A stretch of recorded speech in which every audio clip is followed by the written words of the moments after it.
c'est important de faire le lien quand même entre fantastique et mystique ou spiritualité pour rester un peu dans le cœur du débat et de cette discussion. Je disais tout à l'heure que le fantastique, ça pouvait être une porte vraiment sur une autre vision du monde qui l'agrandisse, voilà, vers des possibles, des mondes possibles. Moi, j'ai intégré, notamment dans le travail d'un scénario coécrit avec Bruno Bard, un polar métaphysique, la notion d'une ouverture du fantastique sur un roman policier, une histoire policière, une enquête avec des anges qui intervenaient. Donc la question qui se posait là, c'était comment finalement ces anges pouvaient représenter des parts de l'humanité. Qu'est-ce qu'elles pouvaient venir nous dire sur nous-mêmes et comment finalement, au fur et à mesure de l'histoire, l'enquête policière devient une enquête sur notre propre nature qui était divine.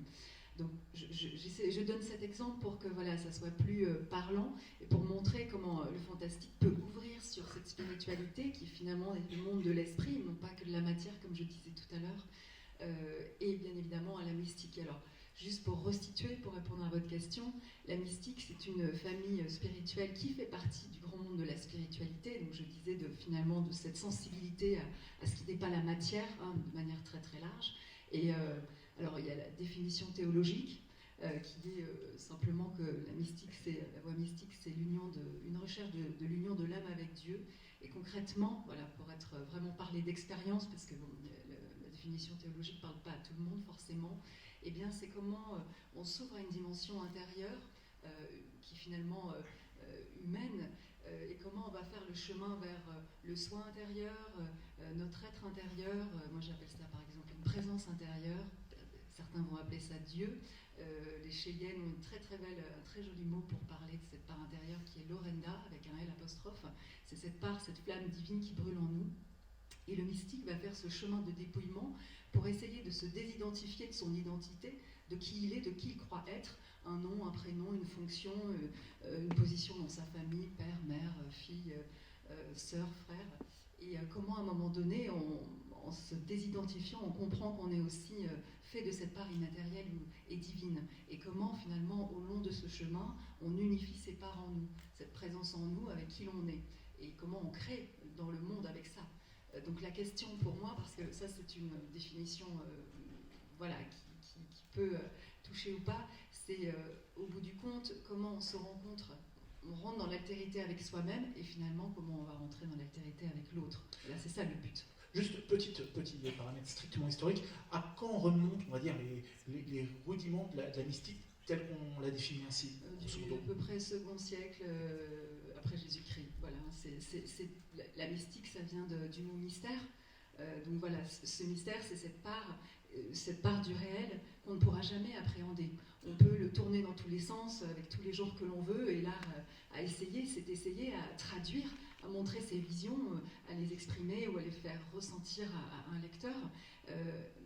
Mais disons que la mystique, ce mystère, c'est toujours cette part du réel qu'on n'arrivera jamais à appréhender. Et pour autant, qui est peut-être plus réel que le réel lui-même. Puisqu'en fait, le réel, c'est toujours notre projection de la réalité. On vit, le réel, c'est au fond comment notre mental, avec notre éducation, qui l'on croit être. En fait, on se fait un film quelque part. Il y a le film de notre vie. Et en quoi, justement, je pose la question de manière un petit peu naïve, la mystique, telle que justement vous l'avez définie, a-t-elle été une matrice d'écrits et d'images à proprement parler? Parce qu'elle peut sembler très abstraite, mais aussi dans des représentations bien concrètes. Oui. Alors, dans mon cas, c'est une sensibilité, la mystique. C'est vraiment cette sensibilité à un invisible, à une part immatérielle, ce mystère. Et pour moi, donc, c'est une expérience, l'écriture qui rejoint chez moi la création, et avec mon co-auteur aussi, c'était comment on crée à partir de cette sensibilité et comment finalement on offre à l'autre, puisque écrire un scénario, ce n'est pas garder pour soi, écrire un livre, c'est pareil, c'est toujours offrir, c'est toujours dans cette idée d'altérité. Qu'est-ce qu'on va proposer à l'autre? Quel miroir on va lui tendre pour qu'il puisse se reconnaître? Moi, je dis toujours dans mon travail que je montre la porte visible de l'invisible. Voilà, c'est ça qui m'intéresse. C'est à cet endroit-là que je situe la création. Voilà, je monte cette porte et après, à chacun ou pas de la franchir parce que bien évidemment, il y a une liberté d'y répondre ou pas. Et après, de l'autre côté de la porte, d'y trouver soit des démons, comme on peut trouver dans le genre fantastique, soit des anges, soit d'aller encore un peu plus loin que ces représentations et de se rapprocher du mystère. Alors vous avez utilisé le mot invisible, justement c'est ce qui était au cœur du projet de Bernard Werber avec le roman qui lui a permis d'être immédiatement découvert par un très large public avec un immense succès et la postérité qu'on connaît que sont les fourmis. Justement, Bernard, quand vous êtes lancé dans cette entreprise incroyable qui est dans les fourmis, succès international incroyable et qui est vraiment lu déjà par plusieurs générations, est-ce que pour vous, au cœur de ce projet, il y avait cette possibilité de dire, de raconter une vérité qu'on ne pouvait pas forcément montrer à l'écran? Est-ce que la littérature, justement, était un moyen de l'emporter d'une certaine manière sur l'image? Alors, je dois t'avouer que dès que j'ai écrit, je pensais le mettre à l'écran. Et donc, j'ai tout pensé en me disant comment ça va se transformer en film, ce qui n'a jamais été le cas. Est-ce que c'est peut-être aussi pour ça que le livre a plu à ce point? Peut-être, mais moi j'ai une formation de scénariste et quelque part, je me définis presque plus comme un raconteur d'histoire, comme un romancier. Je suis romancier tout simplement parce que je ne suis pas arrivé à trouver un producteur qui arrive à monter un financement pour adapter mes romans, mon scénario. Donc je me dis, je ne vais pas rester 10 ans, 30 ans à attendre que quelqu'un arrive à monter Les Fourmis, je vais passer à un autre livre. Mais j'ai toujours pensé, non seulement je pense en film, mais par exemple sur le cas des fourmis, je storyboardais les scènes de bataille. Et je storyboardais les scènes de bataille tout simplement parce qu'avec des mots, on peut donner des valeurs de plan. Vous pouvez faire un gros plan. Il y a une histoire que je trouve qui est parfaite là-dessus, c'est Duel de Richard Matheson, dans lequel on voit que tout le film de Spielberg est déjà dans la nouvelle. Par exemple, il met la main, tourne la clé, donc ça c'est un plan serré. Après, il regarde dans le rétroviseur et il voit le camion qui arrive, c'est un plan large. Et puis après, avec les mots, vous pouvez mettre dans la tête du lecteur des valeurs de plan et des cadrages. Et moi, je sais que j'ai fait un travail sur les cadrages et j'ai fait un travail aussi sur les lumières. Donc toutes ces choses-là, pour moi, c'est des choses qui viennent du cinéma, mais qui permettent de faire une littérature d'image. Et quand j'écris, je ne fais juste que décrire les images. Je pense qu'il y a certains auteurs qui travaillent en musique, enfin, je travaille en musique, mais qui travaillent sur la musique des mots. C'est-à-dire qu'au moment où ils écrivent, ils sont en train de chanter tout l'enchaînement des mots. Moi, je suis en train de voir les images. Et l'avantage des images, c'est que c'est international, alors que les mots, c'est pas international. Si vous faites des longues phrases en français, et si vous faites du vocabulaire compliqué, il y a moins de chances que vous soyez traduit à l'étranger. Et si vous êtes traduit, il y a de fortes chances que vous soyez trahi. Parce que précisément, les tournures étant compliquées, elles sont casse-gueule. Par contre, vous mettez sujet, verbe, complément, et vous êtes tout le temps dans les couleurs, les sensations, le descriptif, les valeurs de plan. Quelque part, vous facilitez déjà le travail du traducteur et vous savez que ça va pouvoir toucher à l'international. Donc moi, je pense toujours film. Après, c'est les mots qui me servent à faire le film sur le livre qui va faire le film dans la tête du lecteur. Mais je vais reprendre aussi la vision de Bernard. Moi, je crois qu'un roman, en fait, c'est 50% l'auteur, 50% le lecteur. Et le lecteur, il va voir des choses dans le livre qui n'y sont peut-être même pas. Et on joue, il avait une référence à Lovecraft, on joue avec l'imaginaire du lecteur. Moi, je sais que par exemple, dans Les Fourmis, il y a une scène où les personnages descendent d'un escalier en collimation, et chaque fois qu'ils descendent, ils voient ressurgir leur passé. Et un lecteur m'a dit, moi j'ai adoré la scène avec le cerf-volant sur la plage. Et il n'y a pas de scène dans le cerf-volant dans mon roman. Et j'ai compris qu'en utilisant l'image psychanalytique de on descend en spirale vers son inconscient, il y a des images de son propre inconscient qui ont surgi à la lecture du livre. Et ça, c'est l'idéal. Tout à l'heure, il parlait aussi de la suggestion. C'est tout le pouvoir de... On va utiliser l'imaginaire du lecteur et on va obtenir dans la tête du lecteur des images de son propre univers culturel, de son propre passé. Mais de toute façon, tout à l'heure, je disais 50% de l'auteur, 50% du lecteur. Il faut voir une chose. Un livre force le lecteur à devenir réalisateur de cinéma. Le lecteur va faire le casting, c'est lui qui choisit les visages des personnages. Il va faire la vitesse, donc il va faire le montage. Après tout, on peut lire très vite ou on peut lire très lentement, donc ça va définir ça. Il va faire la musique, est-ce qu'il lui-même, il entend un son ou est-ce qu'il se joue lui-même une musique. Il va faire les éclairages. En fait, il va faire tout le travail du réalisateur. Et c'est pour ça que le cinéma, en fait, rend le lecteur plus feignant parce qu'il impose un rythme, un casting, des couleurs, et vous êtes juste là à subir le choix du réalisateur. Alors que le livre va rendre intelligent. Et c'est pour ça que je pense qu'il est très important de rendre les jeunes, de la faire lire aux jeunes, parce que ça les transforme en futurs réalisateurs qui viendront après présenter leur film à Gérard May dans le domaine du fantastique. D'ailleurs, je crois qu'il y a certains jeunes qui sont venus ici au tout début et qui, depuis, sont devenus réalisateurs. Je crois qu'il y a un film, le dernier, c'est un type c'est un jeune ado fan qui, ça peut-être Bruno, tu peux nous le confirmer, c'est un ado fan qui a fini par faire son propre film, celui qui va nous être présenté en fin de compétition. Donc ce qui montre bien que peut-être dans ce public, il y a des gens qui, en nous écoutant, vont avoir envie de faire des films ou peut-être des romans. Alors que vous soyez auteur ou lecteur, on se retrouve toujours face à cette question. Qu'est-ce qui fait qu'une scène marche dans notre présentation, dans notre tête ou pas, parfois. Justement, lorsque vous êtes en train de faire votre film dans votre tête, quand il s'agit de fantastique, qu'est-ce qui fait qu'une scène est crédible ou pas? Et c'est une question qui vaut pour vous tous. Vu que tu me regardes, mais je vais te dire une chose. On a quand même une petite supériorité sur le cinéma, c'est que le cinéma, c'est que deux sens, les oreilles et les yeux. Et à l'écrit, on peut ajouter les odeurs, le goût et le toucher. Vous pouvez dire le personnage évoluait dans un décor qui sentait l'eucalyptus. Vous ne pouvez pas le montrer à l'écran. Vous pouvez dire au moment où il mangea tel aliment, il eut un arrière-goût de réglisse. Vous ne pouvez pas le montrer à l'écran. Donc on peut toucher les sens, on peut obtenir l'émotion, puisque tout ce qu'on recherche, c'est créer des émotions, en ajoutant des sens que n'apporte pas le cinéma. Et donc, au moment où je fais une scène où je veux vraiment que les gens soient impliqués et qu'ils ressentent les choses, je vais rajouter les cinq sens. Et des choses comme les frissons, c'est très difficile de montrer un frisson à l'écran. Parce que dans l'écran, tout se passe par les yeux. Mais on n'a pas les poils qui se redressent, on n'a pas les tremblements. Donc il faut décrire ça et jouer sur les petits plus. Puis on a un autre avantage par rapport au cinéma, c'est quand même qu'on a tous les cascadeurs, plus les effets spéciaux à l'infini, alors que quand on tourne, on est toujours limité, on dit attends, ça c'est trop cher, ça la cascade, tu ne vas pas me poser une bagnole aussi pour ton film, voilà. Donc on a nos limites et puis on a les cinq sens.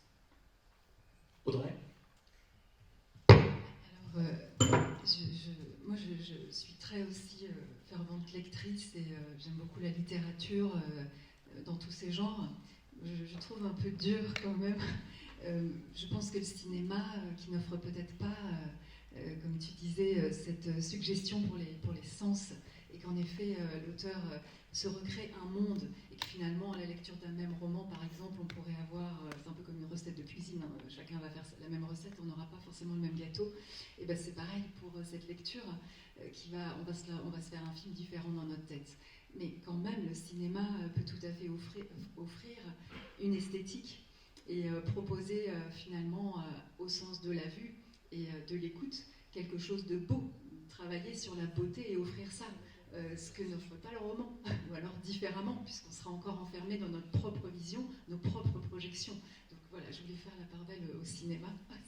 Oui, je reconnais une chose, qu'on obtient plus facilement une émotion directe avec par exemple de la musique qu'avec des mots. C'est évident. La musique, moi j'utilise par exemple la musique du film Dune, de l'ancienne version.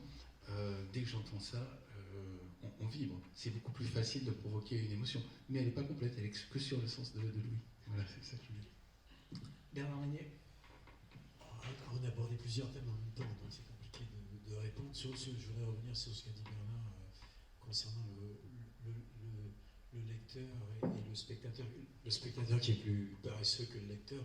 En fait, il y a une grande différence entre regarder un film ou une série télé et lire un livre.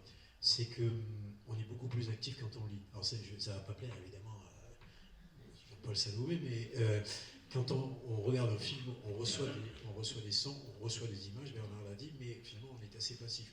On ne répond à ça que par des émotions.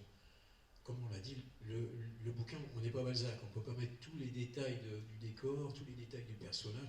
On évite évidemment d'écrire le personnage de pied en cap, parce que sinon c'est bien insupportable. Il y a bien longtemps qu'on fait plus ça. Donc en fait, on laisse beaucoup de boulot au lecteur, on l'a dit, c'est le lecteur qui va combler tous les petits blancs du livre, et donc ce travail, la lecture finalement, c'est comme une des activités culturelles les plus interactives. Pour moi, le lecteur, c'est ce qu'a dit Bernard. Bernard dit 50-50, moi pour moi je dis que le lecteur est co-auteur du livre. Il y a autant de versions du livre qu'il y a de lecteurs. C'est pas exactement la même chose quand on regarde un film. Quand on regarde effectivement une interprétation, mais malgré tout, on a vu tous le même film. On ne lit pas tous le même livre. Chacun apporte quelque chose au livre quand il lit, parce que moi je me souviens d'une scène, par exemple, où l'auteur m'explique que le personnage rentre dans une maison et tourne à gauche, et moi je me suis déjà fait mon film, j'ai déjà ma maison en tête, et ben même si l'auteur me dit il tourne à gauche, moi je vais tourner à droite. Et on a tous vécu ça. Et on ne peut pas s'empêcher de voir, ou bien le personnage est blanc, ben nous on a envie qu'il soit blanc, et tout d'un coup on le voit blanc, alors que l'auteur... Donc on s'approprie le livre, on le fait sien, et ça c'est cette interactivité, cette participation de la lecture. La lecture est quelque chose d'extrêmement participatif. Donc ça c'est intéressant de jouer avec ça, de laisser ce travail au lecteur. Quant au fait qu'une scène est réussie et crédible, il y a une chose qui est commune au cinéma et à la littérature, c'est ce qu'on appelle la suspension d'incrédulité. On va proposer une histoire au lecteur ou au spectateur, et on sait qu'on peut aller, comme tu disais, le tact, c'est de savoir jusqu'où on peut aller trop loin. Mais là, c'est pareil. On sait qu'il y a une limite qu'on ne doit pas dépasser, sinon ce pacte entre le spectateur et le réalisateur, ou ce pacte entre le lecteur et l'auteur se brise, s'effondre. On sait qu'on peut lui proposer un cheval accroché en haut d'un téléphérique à 2000 mètres d'altitude, parce qu'à la limite c'est possible, même si c'est quand même assez peu vraisemblable que ça arrive un jour. Mais il y a un moment où le lecteur va dire non, là je ne suis plus, ou le spectateur non, là je ne suis plus parce que ça n'est pas possible. Donc et après il y a autre chose qui est tout à fait différent, que moi je travaille beaucoup avec mes romans parce que c'est des romans qui sont très documentés. Il y a tout un travail de documentation en amont du livre. Je peux vous assurer, j'ai vu les documents de travail et les dossiers de Bernard Minet, c'est assez impressionnant. Et donc je vais aussi à la rencontre, là je vais reprendre mon personnage de Lucia Guerrero, qui est une enquêtrice espagnole. J'ai été dans le service de Lucia Guerrero, qui est au service d'élite de la Guardia Civile à Madrid. J'ai rencontré ses collègues, entre guillemets. Je fais tout ce travail en amont. Et au fond, les romans sont comme un iceberg.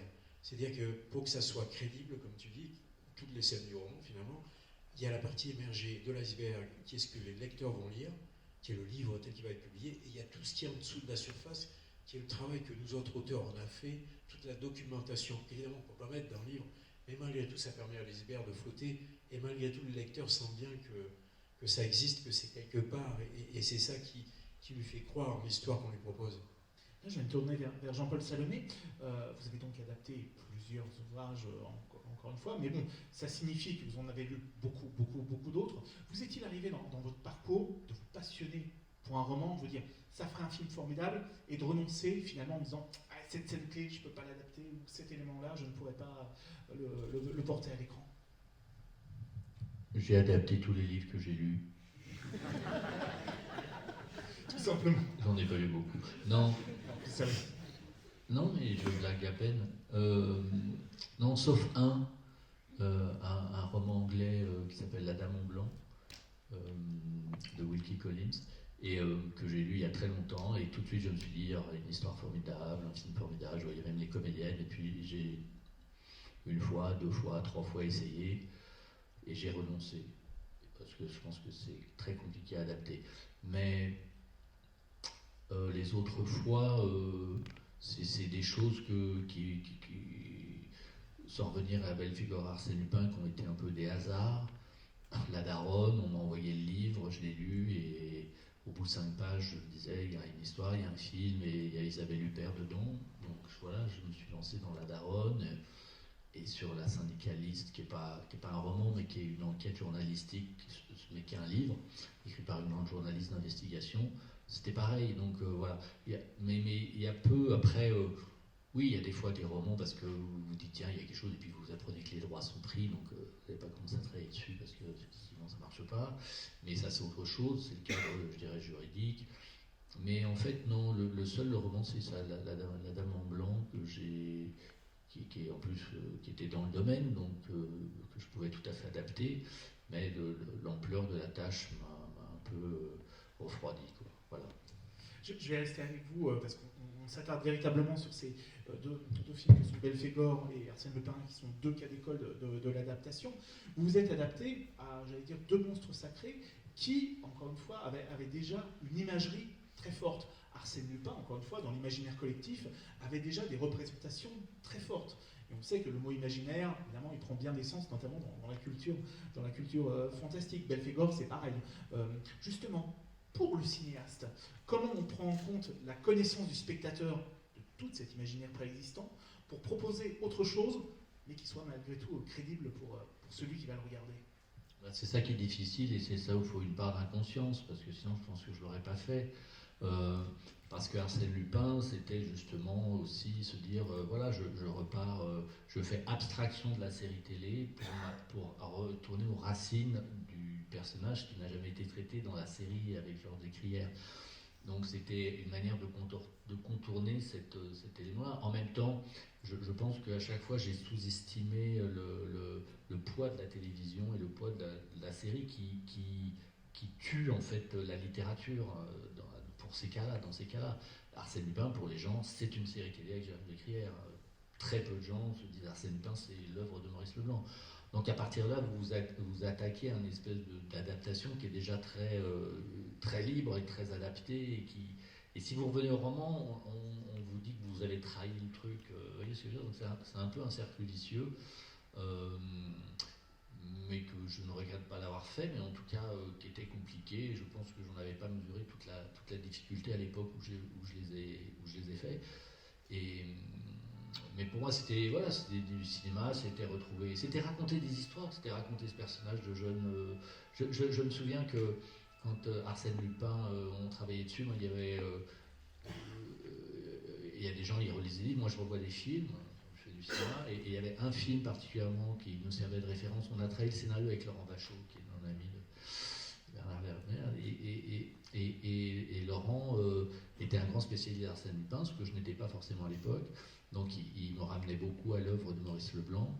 Et moi, il y avait un film que j'aimais beaucoup, qui était le film de Louis Malle, qui s'appelait Le Voleur, avec Jean-Paul Belmondo, et qui est finalement racontait un peu la genèse comme ça d'un grand voleur au XIXe siècle, et il y avait, voilà, c'était des racines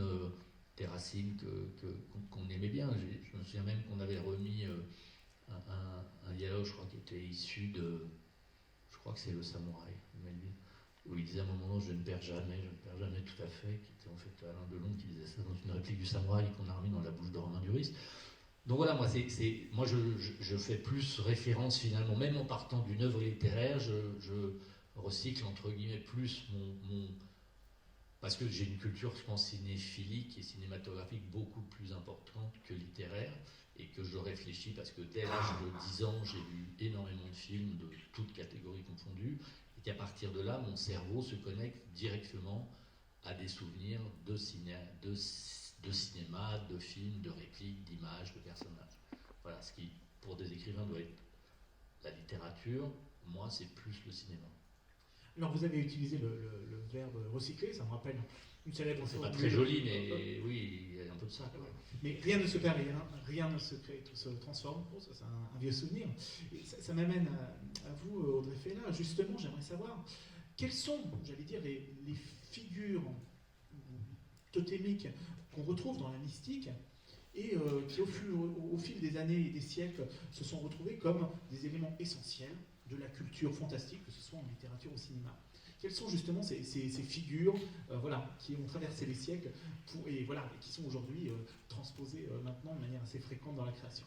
Des figures mystiques, c'est ça? Oui. Alors oui. De manière très synthétique, évidemment, pour qu'on fasse véritablement le lien. Alors, petit cours sur l'histoire de l'humanité. Voilà, c'est ça. Tout ça. Voilà, c'est ça. Il faut reprendre toute l'histoire des religions. Non, je vais essayer de faire court. Je ne vois pas là comme ça, soudainement, j'ai travaillé sur beaucoup de figures mystiques, des hommes et des femmes, des saints, des saintes. Enfin, il y a différentes familles chez les femmes et hommes mystiques. Mais je dirais que vraiment ce qui en ressort, c'est pas forcément un personnage, une personnalité, ou voilà.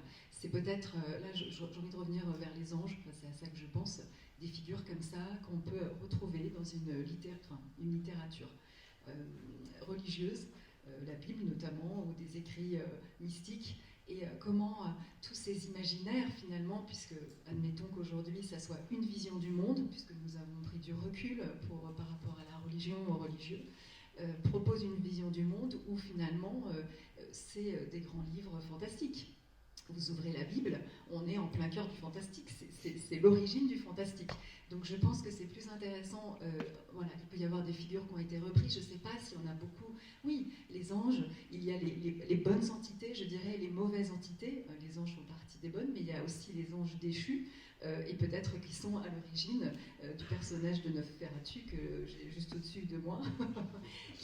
Voilà, donc on est toujours dans cette dualité bien-mal, et là où c'est intéressant, c'est quand le fantastique interroge ces figures, non pas de manière trop manichéenne, mais finalement comment montrer aussi leur humanité et montrer que ce sont nos démons, nos anges intérieurs, et nous rapprocher d'eux finalement, pour nous parler de nous-mêmes.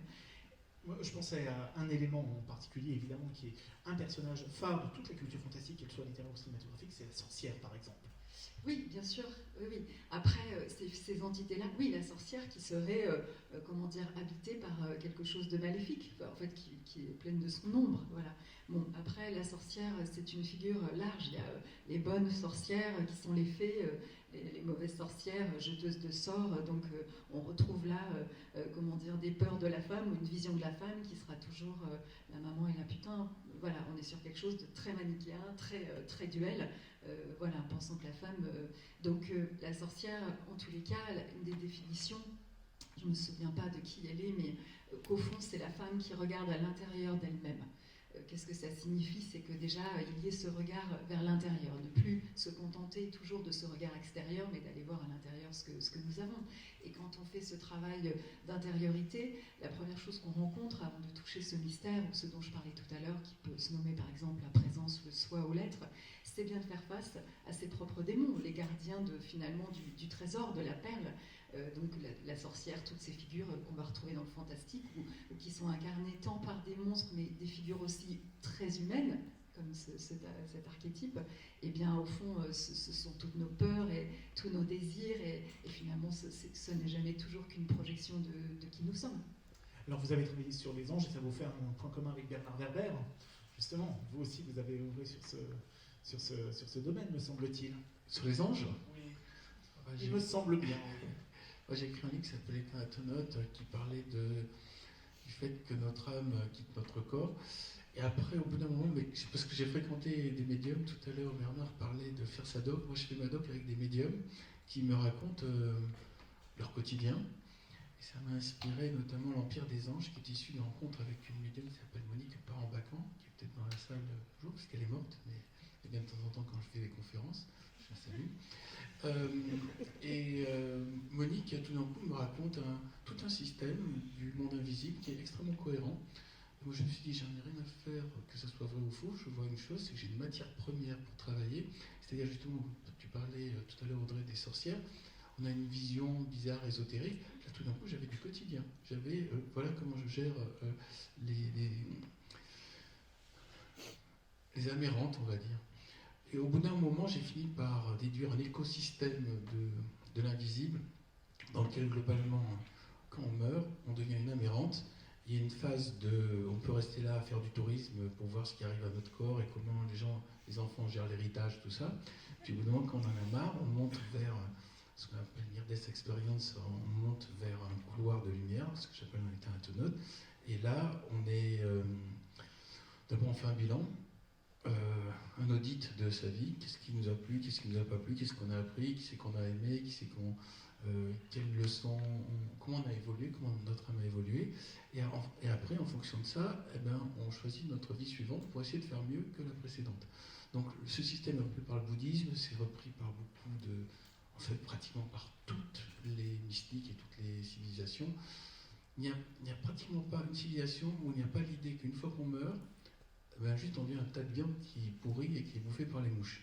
On a tout le temps, une fois qu'on meurt, il y a une entité qui sort de nous, l'âme, et à ce moment-là, cette entité va faire un voyage. Les premiers à décrire ça très bien, c'est les Sumériens, les seconds, les Égyptiens, et par la suite, tout à l'heure, on parlait des Indiens, tous les peuples, en gros, ont inventé un système d'invisible, ne serait-ce que pour vous dire, ok, vous mourrez, mais c'est pas si grave que ça, il y a une petite autre chose après. C'est-à-dire se donner un espoir de l'après-vie. Alors à partir de là, donc, j'ai fait les Thénatonautes, j'ai fait l'Empire des Anges, mais si je devais décrire ma vision du système, les démons ou les anges, c'est juste des âmes errantes, si ce n'est qu'il y a des âmes errantes sympas, et des âmes errantes pas sympas. Comme dans la vraie vie, comme dans cette salle, il y a des gens sympas, des gens pas sympas. Pourquoi voulez-vous dans l'invisible que ce soit différent? Il y a des salauds, il y a des gens formidables dans l'invisible, et de temps en temps, ils nous aident, ou ils nous font des crocs en jambes, dans la mesure où ils ne peuvent pas agir sur la matière, mais ils peuvent agir par exemple sur les rêves. Alors moi dans mon système Empire des Anges, il y a 5 leviers pour une fois qu'on est une entité, donc on ne peut pas agir sur la matière. C'est les rêves, les intuitions, les médiums, les chats et les signes. Ouais, je crois que c'est les 5. Et globalement, vous verrez quand vous mourrez que vous serez une âme errante, c'est les 5 moyens que vous avez pour continuer d'agir un tout petit peu sur le réel. Et j'aime bien ce système, en tout cas enlever tout le côté superstition, peur, sorcière comme tu disais, tout le côté exorcisme. Ok, c'est juste un système parallèle dans lequel il y a des médiums qui sont capables de créer des ponts. Et après, les médiums, parfois, ils abusent de leur pouvoir. Et par moments, ils font vraiment du bien parce qu'ils vous reconnectent à un être cher, par exemple. Mais j'en ai écrit un autre livre qui s'appelle Depuis l'au-delà. Et dans Depuis l'au-delà, j'ai rencontré une autre médium, Anne Dufigo, qui m'a aussi bien instruite sur le quotidien. Et elle m'a dit, globalement, quand vous êtes médium, vous devez gérer les emmerdeurs vivants plus les emmerdeurs morts. Et ça devient un service de réclamation. C'est-à-dire, les vivants, ils sont là, pourquoi je ne peux pas parler à mon père, mon grand-père? Et les morts, ils disent, moi aussi, je voudrais parler à un truc. Et puis, au bout d'un moment, il a dit, j'ai envie de dormir, qu'on me foute la paix. Et c'est pour ça que, s'il y a des gens qui hésitent à être médium, je vous déconseille cette profession, cette activité, parce que vous ne serez jamais tranquille. Alors que nous, tant qu'on n'est pas médium, on peut en parler, on peut créer des romans dessus, mais on n'est pas en permanence gêné. Mais fondamentalement, Bernard Werber, est-ce que lire un livre, voir un film, qui soit réaliste, fantastique, qu'importe, est-ce que ça ne relève pas aussi de l'expérience médiumnique d'une certaine façon? Ça dépend si le livre est bon. Ça dépend du sujet. Tout à l'heure, on parlait de la Bible. C'est vrai que la Bible, je comprends que ça ait pu enthousiasmer autant de gens. C'est du fantastique, hyper sympa. Mais il y a des incohérences. Tout à l'heure, tu parlais de seuil de vraisemblance. Je voudrais signaler une petite incohérence que j'ai vue. Enfin, si j'étais lecteur de la Bible, j'aurais corrigé. C'est Adam et Ève, donc c'est les 2 premiers humains. Ils ont 12 enfants, dont, si je me souviens bien, c'est Abel et Caïn. Voilà. Et Caïn a tué Abel, et Dieu dit c'est pas bien, puisque c'est comme ça, tu t'en vas. Donc c'est dans le début, hein, c'est la scène d'ouverture. Comment on dit, open title. Et là, dans la Bible, il est écrit, il s'en va, et il va dans un autre village où il rencontre une femme. Elle vient d'où là? Il y a un autre village où il y a d'autres gens. Donc il y a une incohérence de scénario. Si c'est les 2 premiers et il y en a 12, soit il se tape ses frères et sœurs, parce qu'après comment ça continue. Soit s'il s'en va et qu'il va au bout du monde et qu'il rencontre un village où il y a d'autres gens, ça veut dire qu'il y avait une deuxième zone de lancement de l'être humain, avec soit un deuxième dieu, soit avec des cousins lointains qui sont apparus.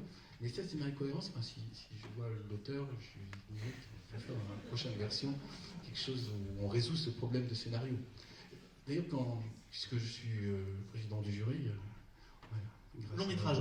Ouais, long métrage, je suis hyper attentif à ça. Est-ce qu'il n'y a pas des erreurs, des incohérences de scénario? Et puis le seuil de vraisemblance. J'aime bien parce qu'en anglais on dit disbelief, là, comme on dit, le terme anglais, tu sais pas, la limite. Et en tout cas, ce seuil de vraisemblance, c'est ce qui fait qu'on est dedans ou qu'on se dit ah bon, c'est du n'importe quoi, c'est du délire, il y a des extraterrestres, il y a des vampires, tout ça. Mais plus on reste dans le vraisemblable, plus on va obtenir une émotion forte. Parce que les gens vont se dire bon sang, s'il le faut, ça existe vraiment. Je pense, je cite le 6e sens, le livre voilà. Eh bien, ça a l'air assez surprenant puisqu'on parle des morts, mais je trouve qu'il respecte, par rapport aux règles qu'il pose, un seuil de vraisemblance, et c'est pour ça qu'il y a un effet choc au moment où on découvre la clé du système. Alors, vous avez évoqué la Bible, donc on peut aller sur un aspect religieux et un aspect de croyance, fondamentalement. Est-ce que ça aussi, dans notre rapport aux œuvres, il n'y a quand même pas cette proximité de croyance crédible, par exemple, on reste sur la même forme, sur la même étymologie. Qu'est-ce qui fait, encore une fois, qu'on croit en ce qui est raconté par un cinéaste ou un écrivain? Bernard Meunier. Mais t'as déjà posé la question. Je la reformule de manière différente. C'est la scène. En fait, Pas sur la scène, ce qui fait qu'une œuvre, ce qui n'est pas la même chose. C'est un peu je vais te faire la même réponse, la même question, même réponse, plus ou moins. Ce qu'on vient de parler, la suspension de crédibilité, la documentation. Ouais, c'est ça, tu as raison, exact. Ouais, mais si tu veux parler anglais, on parle anglais. Ouais, mais suspension de la crédibilité. Mais en fait, ce qui fait que. C'est une question qui est assez délicate parce que quand on écrit moi, je suis un écrivain du réel, je suis un écrivain réaliste. Je ne suis pas un écrivain fantastique en réalité. D'ailleurs, je me demande ce que je fous là, moi. Je ne suis pas. Surtout quand j'entends parler d'anges, de machin, là je suis perdu. Je me déclare incompétent. Je ne peux pas parler sur ces sujets, je ne les connais pas. Mais ce qui fait que moi, en tant qu'écrivain réaliste, bien entendu, j'ai un devoir, moi je me sens une responsabilité déjà. J'ai la responsabilité de raconter à mes lecteurs quelque chose que je connais, de savoir de quoi je parle. Et ça, c'est vachement important. Et c'est pas toujours le cas. Certains auteurs, des fois, moi je connais des auteurs par exemple qui décrivent des pays où ils n'ont pas mis un orteil, et qui peuvent décrire plusieurs bouquins qui se passent dans un pays qu'ils ne connaissent pas en réalité. J'essaie d'aller sur place, j'essaie de rencontrer. Moi, ce qui m'intéresse, c'est d'apprendre. Je considère qu'on ne doit jamais cesser d'apprendre. Sinon, on est mort. Et en fait, je pourrais parler de choses que je connais déjà. J'ai été pendant 25 ans dans les douanes, comme tu le sais. Je pourrais faire un roman avec des douaniers. Non, je n'ai pas trop envie. Je préfère découvrir des choses nouvelles, je préfère apprendre des choses nouvelles. Et donc, je cherche des thèmes comme ça.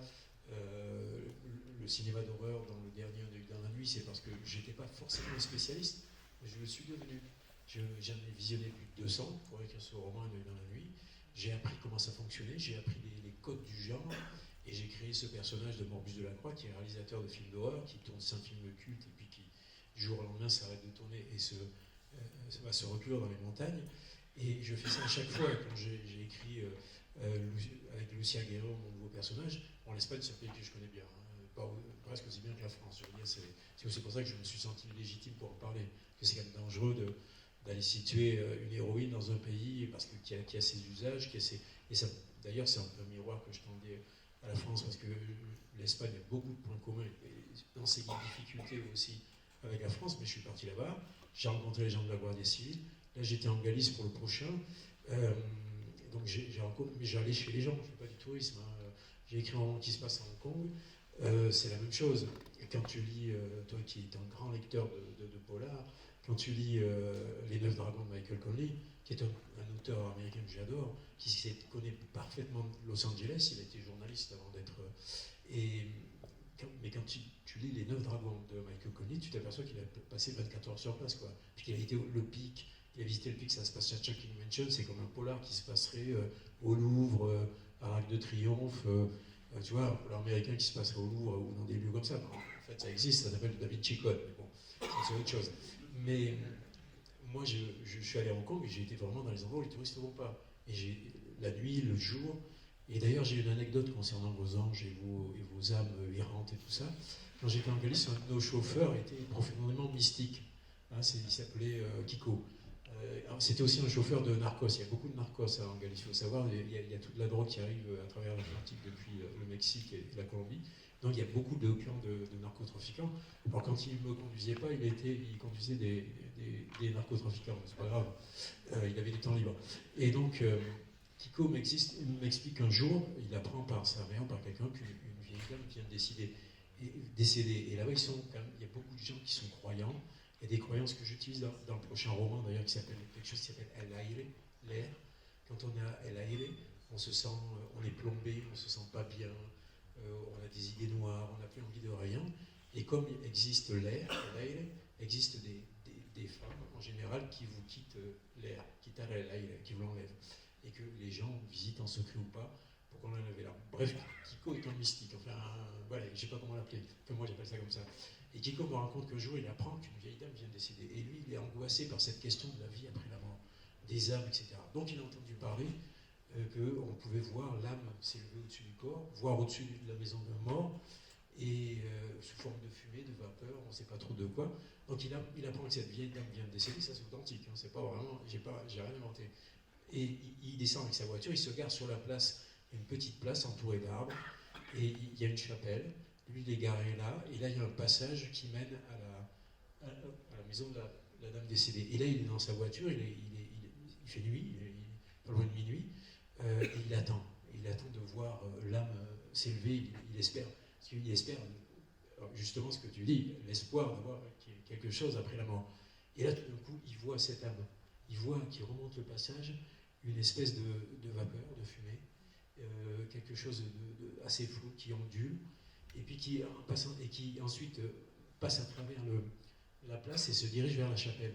Et là, Kiko, il balise parce que Kiko, il a fait des choses très, très moches dans sa vie. C'est un sacré personnage, hein, je te dis pas. Il fallait avoir le moral pour aller la nuit dans des endroits glauques avec lui, quoi. Il fallait être vraiment motivé. J'avais vraiment envie d'écrire mon roman. J'ose imaginer ce que c'est. Et donc, et il se dit, ah, elle va vers la chapelle, donc ça existe. Moi, je vais aller en enfer, puisque là, l'âme se dit. Et puis il se dit, et puis tout d'un coup, au départ, il y a juste une vapeur comme ça qui se déplace, et puis tout d'un coup, il y a de la vapeur partout. Et là, Kiko, il se rend compte que c'est en fait la fumée de son joint qui a rempli l'habitacle. Voilà. C'était la chute, tout simplement. Voilà. Cela dit, tu parles de vapeur, tout ça. Il y a une expérience qui a été faite. C'est un livre de André Mauroy sur le peseur d'âme. Et c'est une expérience qui a réellement été faite. On a mis un cadavre sur une balance et on s'est aperçu qu'il y a un moment de la mort où on perd 21 grammes. Et pour l'instant, il n'y a pas d'explication. Ça donne un film d'ailleurs. Oui, c'est un très beau film de Iñárritu, qui est un formidable cinéaste d'ailleurs. Et le mystère des 21 grammes peut peut-être expliquer la petite fumée en dehors de la marijuana que fumait le Kiko. Ah, ces détails, bref. En tous les cas, je m'adresse aux deux romanciers ici présents. Le lecteur de thriller, de roman d'anticipation, quel qu'il soit en tout cas, et aussi potentiellement un spectateur non seulement de cinéma, mais aussi de séries télévisées, évidemment. Est-ce que vous-même, dans votre manière de raconter une histoire, de construire une narration, vous prenez en compte le fait que celui qui va se plonger dans vos histoires est aussi habitué à ces techniques, à ces modes de narration? Bernard Meunier, allez en premier. Ouais. Ah non, en fait, j'en tiens pas Pas du tout. Non, je ne pense pas à l'adaptation qui va en être faite, parce que j'ai la prétention, bon, enfin je dis ça, mais c'est pas vrai, mes histoires sont en général assez compliquées, assez complexes. Mes romans sont, il y a beaucoup de choses qui se passent dedans, il y a une grande richesse d'informations, et je pense que c'est pas évident à adapter. Et si je voulais vraiment faire quelque chose qui soit facilement adaptable, j'écrirais autre chose. Je pense par exemple à un immense écrivain qui est Jean-Christophe Granger. Ses romans ont été beaucoup adaptés alors qu'ils sont quasiment inadaptables. C'est très compliqué d'adapter un roman. Et d'ailleurs, ça a rarement été une réussite. Parce que c'est vraiment un écrivain, un auteur avant d'être un scénariste. Justement, lui, il y a tellement de richesse dans sa langue, dans sa proposition littéraire, que c'est très compliqué à adapter. Moi, j'admire énormément un écrivain norvégien qui s'appelle Jo Nesbø. Nesbø, c'est une telle richesse. Ils ont essayé d'adapter Le Bonhomme de Neige, c'était une catastrophe absolue. Donc, je pense qu'il y a des romans qui sont facilement adaptables et d'autres qui le sont beaucoup moins. J'ai la chance d'avoir été adapté une fois en série, c'était avec Glacé. Je ne suis pas personnellement très content du résultat. Moi, il est ce qu'il est, mais je n'y ai pas participé du tout. Là, on vient de signer pour une adaptation de Lucia, justement, avec un très grand producteur espagnol qui est Nostromo Pictures. Et là, je suis un peu plus optimiste parce que celui qui devrait être le showrunner, le scénariste, alors je ne devrais pas le dire parce que c'est encore confidentiel, il s'appelle Matteo Ril, c'est un immense scénariste espagnol, il a eu 3 Goya du meilleur scénario, c'est les Calverans de César chez nous, c'est quelqu'un qui a fait le scénario de Mar Adentro, de Abre los ojos, Ouvre les yeux, et de Thésis et les autres avec Nicole Kidman. Donc c'est un formidable scénariste. J'espère que, mais bon, il y a du boulot. Hein. Après, celui-ci est peut-être un de mes romans les plus facilement adaptables. Mais non, j'y pense pas. Quand j'écris, je me pose pas la question de savoir, tiens, ça fait un bon film. En plus, on le sait depuis quelques jours, Lucia revient début avril en librairie. Et aussi. Oui. Petit passage promotionnel, voilà. Merci Baptiste. Bernard, est-ce que vous prenez en compte justement cette habitude d'un certain rythme, de certaines techniques, façon de raconter une histoire issue des séries télé, au cœur même aujourd'hui de vos romans? Alors, je consomme énormément de séries télé, notamment parce que j'ai un petit problème cardiaque qui me force à regarder une série télé par jour, et en faisant du sport en fait, cardio-training. Et cardio-training, si vous ne regardez pas de séries, c'est un peu ennuyeux.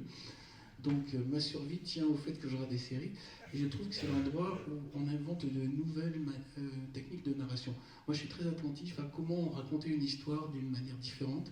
Donc je suis nourri des systèmes télévisés. Mot télévision ne me convient pas. Des séries, parce qu'à un moment les séries télévision c'était un peu plat. Maintenant il y a la créativité, je pense après à Breaking Bad et je pense à Game of Thrones, c'est-à-dire qu'il y a un moment où il y a des super scénarios, il y a un travail qui est fait, qui est un peu plus audacieux que ce qu'on peut voir dans le cinéma ou qu'on peut voir dans les anciennes séries télé, tout simplement parce qu'il y a un public plus large et plus exigeant. Et donc je regarde ça, ça me nourrit. Je pense notamment, il y avait une idée que j'avais depuis longtemps, qui était de tirer la survie de mes personnages au dé. Comme ça, personne ne peut savoir lequel va survivre, lequel va mourir. Et quand j'ai vu Game of Thrones, je me suis dit, il a pris le même système. C'est-à-dire, je vous donne la clé. Pour moi, c'est évident quand je vois Game of Thrones. Mais j'ai vu une interview de J.R.R. Martin. Il dit, dans la vraie vie, on ne sait pas qui va mourir et qui va survivre. Et on part du principe, quand on regarde un film, une série, c'est que le héros va survivre. Donc, du coup, si on ne le fait pas survivre, les gens se disent, ah, c'est comme dans la vraie vie. Et là, je trouve qu'il y a une vraie trouvaille. Mais j'étais en train de tourner autour de ça, je n'ai pas franchi le pas, et lui, il l'a franchi. Et je me suis dit, voilà, on est dans le même questionnement, c'est comment raconter une histoire qui vous prenne.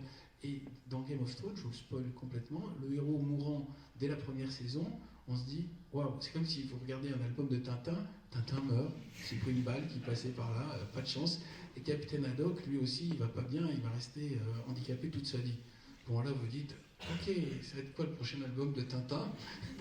Et ben, c'est comme s'il avait cassé cette règle qui est le héros gentil, charismatique quand même, eh ben, il va crever. Et non seulement ça, le méchant il est bête et maladroit, mais il a du pot, il a de la chance, et par les hasards, c'est lui qui va s'en tirer, et l'autre qui mériterait vraiment de vivre, ben, il va mourir.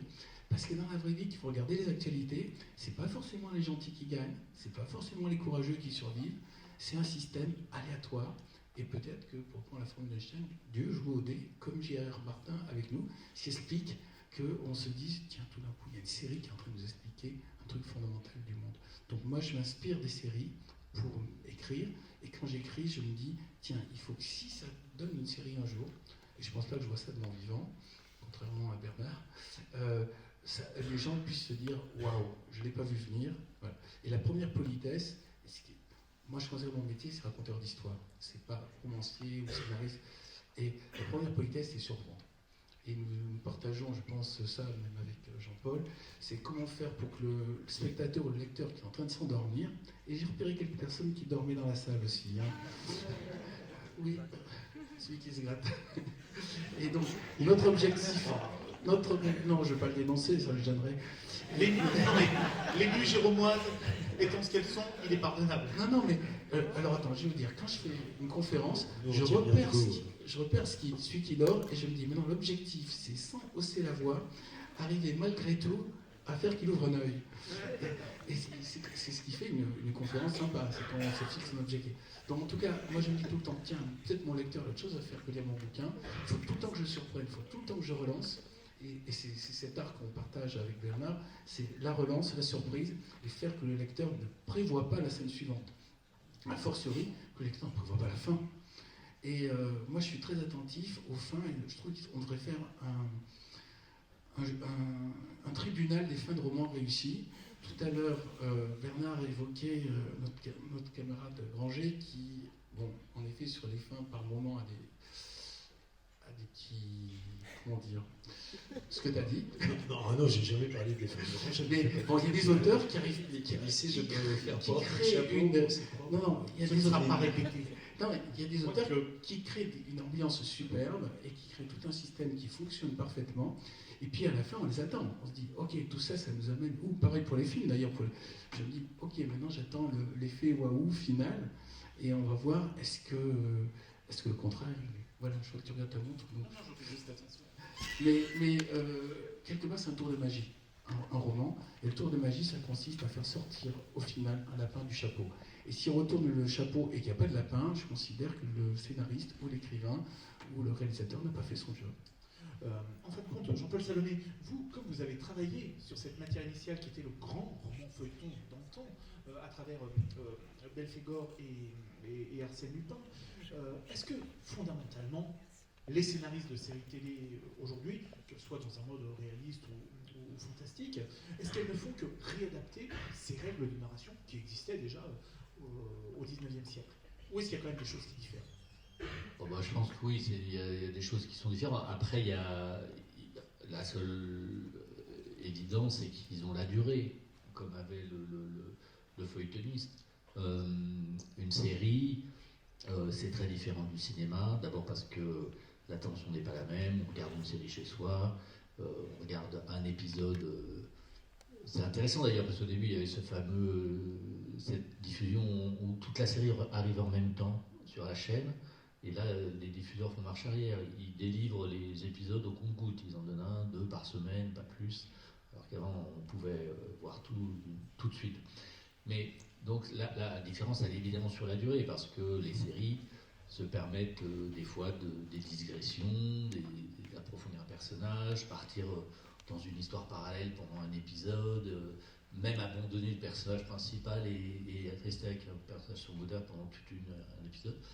Le cinéma, c'est pas du tout ça. Le cinéma, c'est autre chose. C'est dans une salle, avec du public, quand tout marche bien. Mais vous êtes, le public joue un rôle actif, ce qu'il ne joue pas, je pense. La communion du public n'a aucun rapport avec une série. C'est pas du tout la même chose. Donc, c'est différent. Je ne dis pas que c'est moins bien ou que c'est pas bien, c'est pas ça. Mais donc, oui, peut-être qu'il y a ces ponts qui se font avec ce qu'étaient les grands feuilletonistes de l'époque. Ou des écrivains, ou des romans comme Les Trois Mousquetaires, ou d'Alexandre Dumas, ou toutes ces choses-là, qui étaient aussi des grands écrivains de feuilleton. Et Alexandre Dumas aurait créé des séries formidables, certainement. Mais c'est très, très différent. Moi, je ne m'inspire pas de ça parce que c'est autre chose. Je pense que le cinéma, même quand c'est un film de 3 heures, n'a rien à voir avec une série. Un film de 3 heures n'est jamais l'équivalent de 3 épisodes d'une heure d'une série. C'est pas du tout pareil. La durée du cinéma est autre chose. Audrey Fella, justement, pour revenir toujours dans cette perspective historique, en quoi le domaine de la spiritualité, on considère comme très théorique, très proche j'allais dire, du domaine des idées, et en fin de compte, finalement, fondamentalement lié à des histoires, à des narrations? Alors moi, je ne suis pas du tout d'accord avec l'idée que le spirituel soit relié à quelque chose de théorique. C'est souvent ce qu'on Alors, dit, c'est pour ça. oui, parce que on peut penser à des croyances. Mais pour moi, les croyances sont mentales. Pour moi, le spirituel, c'est vraiment une expérience. C'est une expérience du corps, c'est une expérience des émotions. Et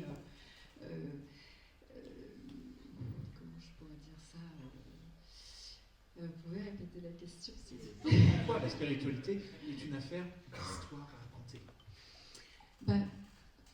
Je vais un peu me répéter par rapport à tout à l'heure, c'est-à-dire que ces expériences-là qui peuvent nous conduire à l'intérieur de nous et à visiter et à rencontrer nos propres démons, nos propres sorcières, fées intérieures, anges, en tout cas nos peurs, nos désirs, ces parts plus lumineuses ou simplement noires, vont donner, c'est tout le travail de l'imagination, vont créer dans notre imagination des histoires, des représentations de ces peurs, de ces désirs. Et à ce moment-là, on peut les utiliser comme des personnages de romans, de films, créer une esthétique autour et raconter quelque chose. Ce qui est intéressant, c'est quand on voit à ce moment-là à quel point l'imagination peut, est sans limite. Et finalement, peut-être que toute création est de l'ordre du fantastique, même cette écriture du réel. Depuis que je vous écoute, que je t'écoute, Bernard, tout à l'heure, tu parles de tes livres, et finalement, je me dis, mais au fond, tu recrées toujours un monde, même si c'est très documenté, mais au fond, il y a de commun avec le fantastique ce travail de ton imaginaire, où tu recrées un monde, tu recrées ton Espagne à toi, ce pays-là, et des personnages bien réels, et pour autant, on est encore dans ce monde-là. Donc voilà, je pense que le lien, c'est cet imaginaire. Le spirituel, pour moi, c'est vraiment cette idée de faire cette expérience de la profondeur et de donner du sens. Voilà, donc je trouve que, personnellement, moi, ce qui m'intéresse, c'est quand ces histoires nous permettent d'approfondir une connaissance de nous-mêmes, une connaissance de l'autre et une connaissance du monde. Alors, s'il y a bien un écrivain qui a fait le lien entre ce qui pourrait relever de quelque chose de très abstrait et du concret, et qui a été maintes fois adapté au cinéma, justement, c'est celui sans doute qui symbolise le mieux les liens entre la littérature fantastique et le cinéma fantastique, c'est bien Stephen King. Alors justement, à votre avis, qu'est-ce qui fait que Stephen King a été si souvent adapté et à ce point marqué nombre de créateurs littéraires ou cinématographiques? Alors Stephen King, précisément, alors je vais un peu me désolidariser de mes voisins. Stephen King, pour moi, c'est un écrivain du réel. C'est un écrivain réaliste. Parce que tu enlèves la part de fantastique dans les romans de Stephen King. Stephen King, c'est le Balzac américain. Je l'ai dit plus d'une fois. Il décrit toutes les couches sociales. Alors, il a une œuvre immense, plus de 200 nouvelles, je ne sais pas combien de romans, des dizaines. Et il décrit toutes les couches sociales. Ça se passe toujours dans le même petit coin du Maine. Mais il décrit, voilà, que le début de Sac d'os, c'est une femme qui meurt d'une crise cardiaque en plein soleil sur un parking d'une pharmacie, et qui vient de récupérer à l'insu de son mari un test de grossesse. On ne peut pas faire plus concret, quoi. Et tous les romans de Stephen King sont extrêmement concrets. C'est une écriture du réel. Et souvent, je reviens à ce que j'ai dit au tout début, le fantastique, pour moi, se situe toujours par rapport au réel. Et pour parler du cinéma lui-même, du cinéma fantastique, il y a une époque charnière, c'est les années 60.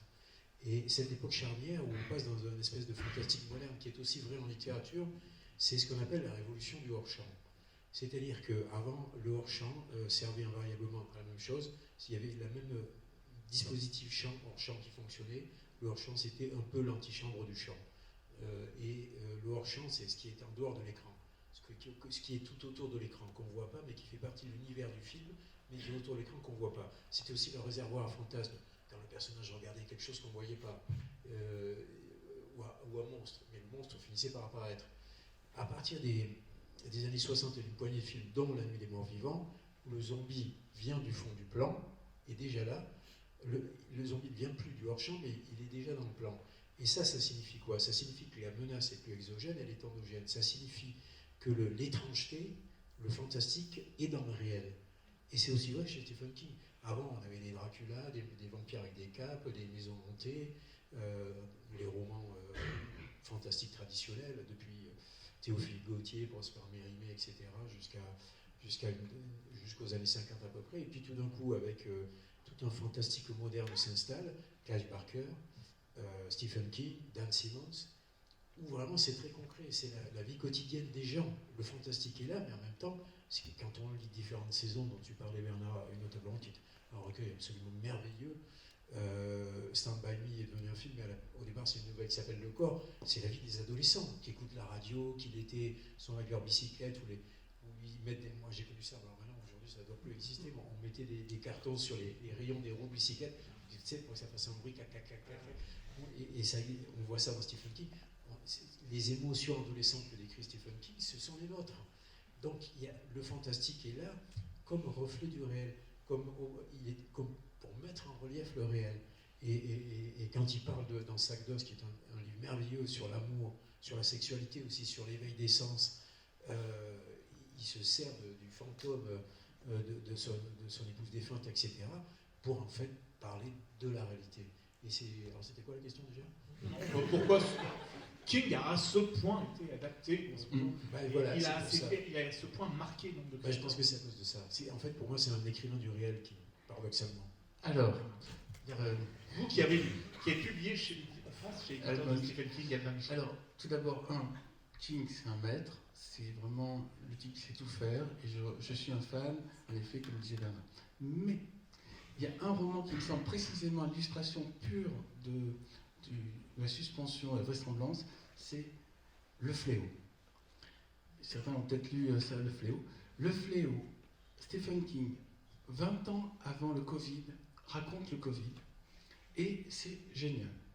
Ça démarre, c'est dans un laboratoire, quelqu'un qui s'est fait infecter sort et finalement il transmet ça à tout le monde. Donc on a un super méchant, c'est le virus, et le virus détruit progressivement toute l'humanité, et il y a un petit groupe de survivants. Et là, le livre est très gros.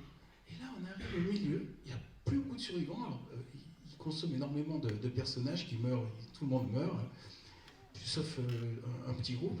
Et là, arrive le diable.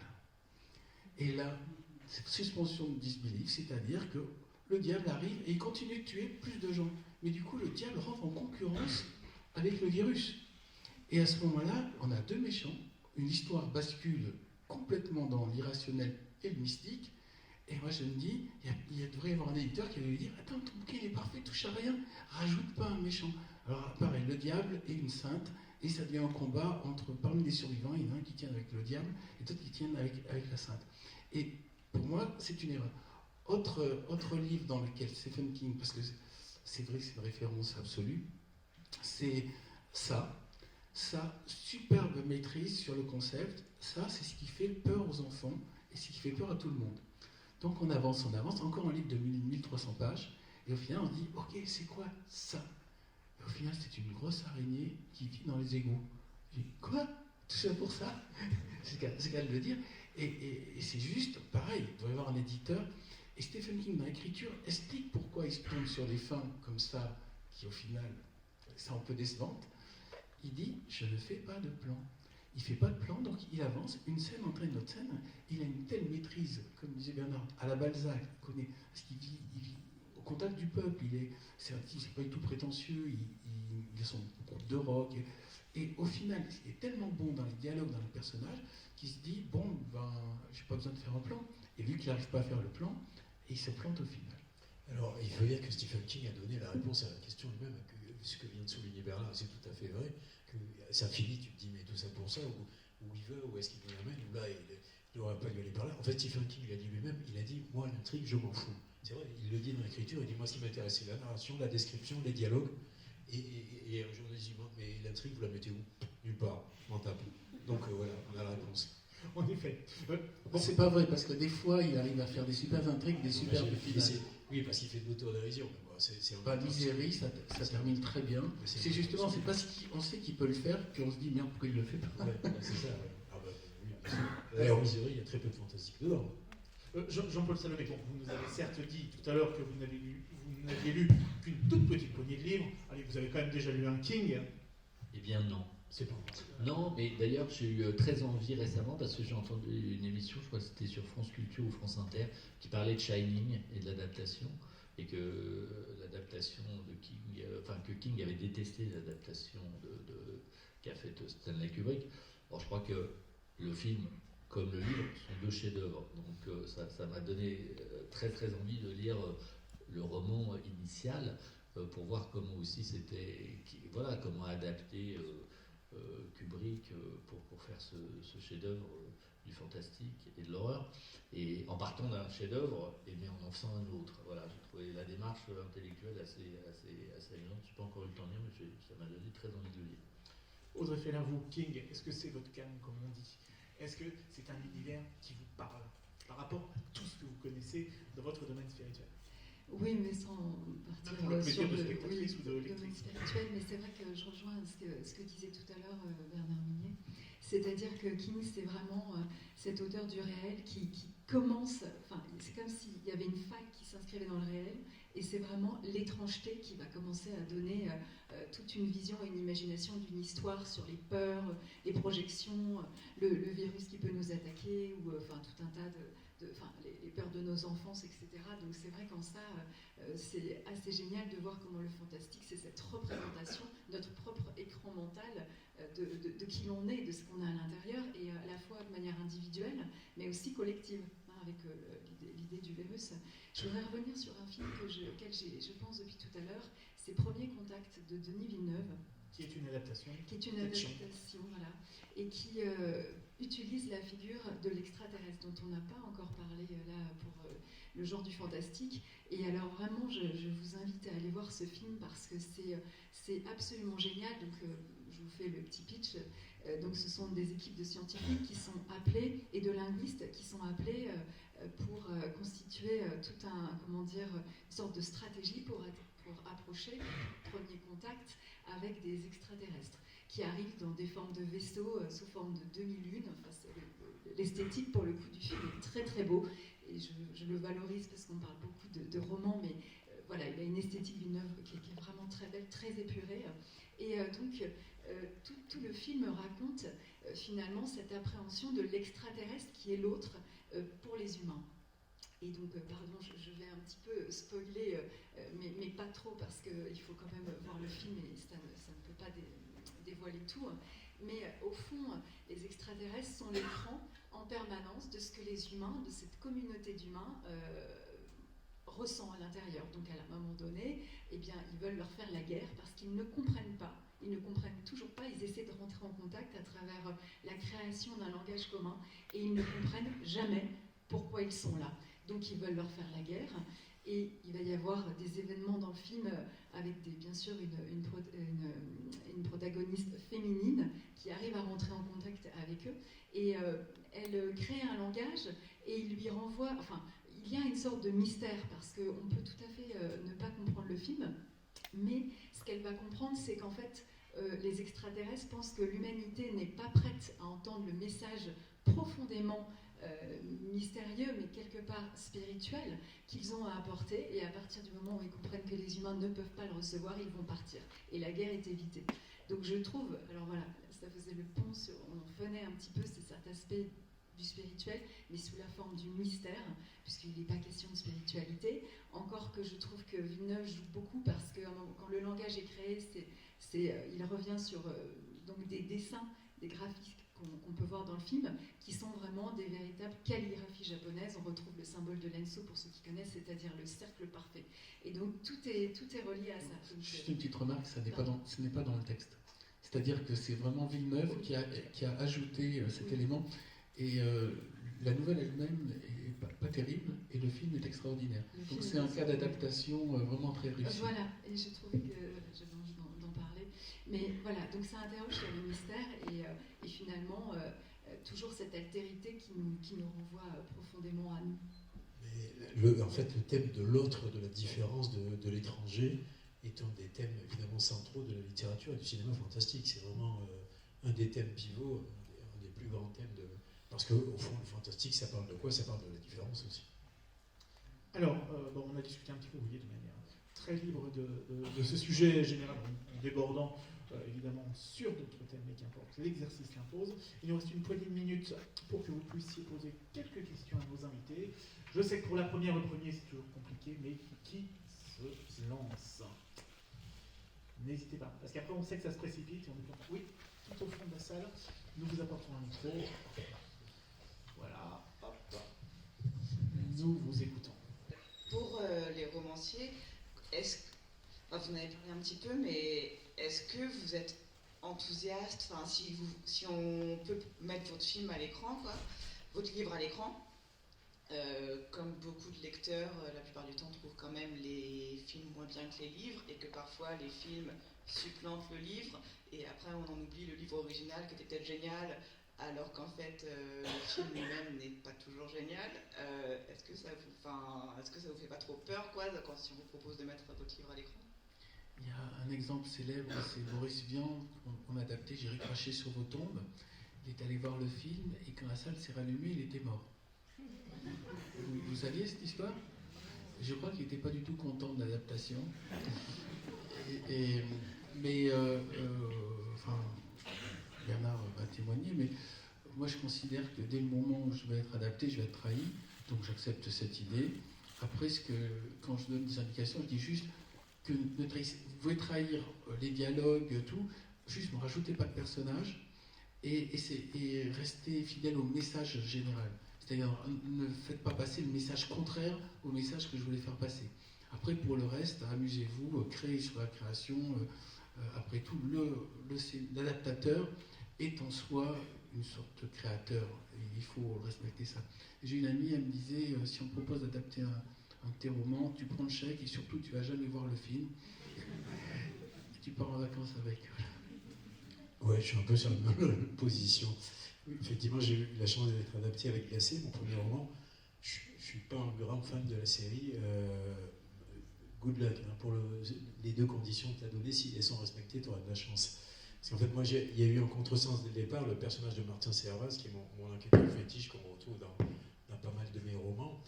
Au départ, j'ai voulu aller contre tous les clichés du flic alcoolique, du flic flingueur, du flic borderline.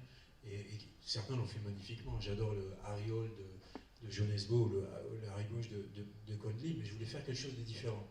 Or, dans la série, au bout de 5 minutes, Charles Berling, qui joue le rôle, arrive au pied du téléphérique de la station électrique dans la montagne, dans les Pyrénées. Et la première chose qu'il fait, il est quand même 9h du matin, enfin je crois que c'est assez tôt dans la journée.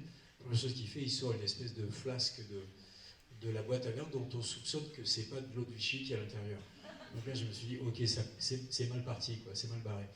Et je forme de grands espoirs pour l'adaptation de Lucia, parce que, comme je l'ai dit, le showrunner, le scénariste est quelqu'un d'extraordinairement talentueux, c'est un des meilleurs en Espagne.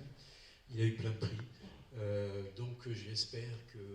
Et je dois la rencontrer en plus, donc je vais un peu le conditionner. On va me le présenter bientôt, je vais un peu lui mettre la pression pour qu'il ne s'écarte pas trop de. Mais bon, après, on peut formuler tous les espoirs qu'on veut. Aussi, je pense qu'au cinéma, c'est la même chose.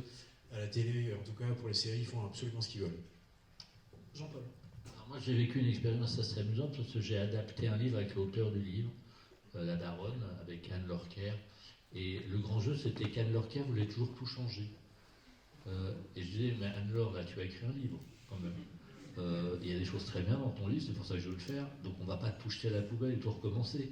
C'est-à-dire, non, mais on peut faire mieux. Mais en fait, j'avais compris qu'elle avait écrit le roman assez récemment, que le roman avait été un succès et on l'a adapté très vite. Et en fait, elle était encore dans le process d'écriture, elle en avait marre, quoi. Elle voulait continuer à faire la daronne, mais c'est comme si on retravaillait son brouillon et qu'elle voulait. Donc je passais mon temps à revenir au livre. C'était assez drôle et au bout d'un moment, après on s'est très bien entendu, c'est très bien passé, mais elle ne cessait d'inventer des nouveaux trucs qui n'étaient pas forcément mieux d'ailleurs. Je lui disais, mais t'as mis un moment à travailler sur ton livre, c'est beaucoup de travail. Un scénario finalement, souvent, quand il y a un livre, on travaille plus vite que l'auteur qui a écrit le livre. Un scénario, ça s'écrit plus vite. Peut-être que c'est une erreur aussi, mais en tout cas, des fois, on l'écrit plus vite. Et là, je me disais, ça va être une facilité avec Anne-Laure. C'était pas si simple, en fait, à l'arrivée. Donc, elle était pour la trahison absolue. Mais après, je pense que le livre, par contre, le film tel qu'il est à l'arrivée, ne la trahit pas du tout. Et elle était très contente quand elle a vu le film. Question ? Oui. Alors, vous, monsieur, en bleu tout d'abord. Vous êtes Louis, moi, c'est pour réagir à la question juste avant. Est-ce que du coup la science-fiction a sa place à Gérardmer ? On a su que Gattaca avait gagné le titre dans la fin des années 90. Donc, je ne sais pas si c'est une excellente question. Je me rappelle d'une phrase de Tsvetan Todorov, qui était un philosophe et qui disait qu'un genre se définit aussi par les gens qui lui sont voisins. Et ce qui est intéressant, c'est justement là où on arrive à la frontière entre deux genres. Alien, c'est entre l'horreur et la science-fiction. C'est à cheval sur les deux. Moi, ce qui m'intéresse beaucoup, c'est justement la porosité entre les genres. J'aime pas les catégories, j'aime pas les cloisons. Je sais qu'on est au pays des cartes, on aime bien ranger dans les petites cases, y compris les auteurs de thrillers. Hein. J'en suis victime moi-même parfois. Mais moi, j'aime bien justement quand on circule d'un genre à l'autre. Il peut y avoir un film de science-fiction avec une part de fantastique, Alien, comme j'ai dit. Il y a plein d'exemples comme ça où moi je pense qu'un film de science-fiction peut avoir sa place à germer si c'est pas non plus de la pure science-fiction. Il faut qu'il y ait évidemment un élément fantastique là-dedans. Il y a eu des films de science-fiction, je pense à Cube, qui a remporté le Grand Prix du jury, qui est de Il y a eu science-fiction. Ex Machina aussi d'Alex Garland. Oui, c'est vrai. Et quant à Bienvenue à Gattaca, j'étais juré sur ce prix-là et j'ai défendu ce film. Mais il y avait deux Américains qui ont dit quoi, vous n'allez pas filer le prix à un film américain.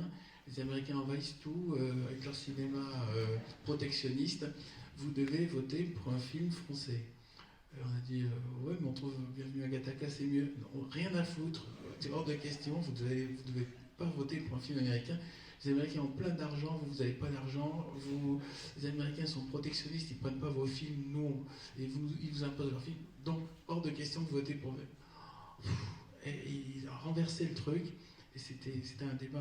Enfin, je ne sais pas quel débat je vais avoir cette année, mais en tout cas, c'était, comment on dit, pain in the ass. C'est une grande douleur, j'ai pas pu faire gagner Bienvenue à Gattaca. Dans le court-métrage, on n'a pas ce problème, puisque tous les courts-métrages sont français. Donc, tu vois, conscience tranquille. Dernière question, monsieur. Alors, moi j'ai une question assez vaste. C'est au sujet de comment on passe d'un roman à du coup un scénario. Vraiment, comment on l'adapte. C'est très large, hein, mais je suis curieux de savoir.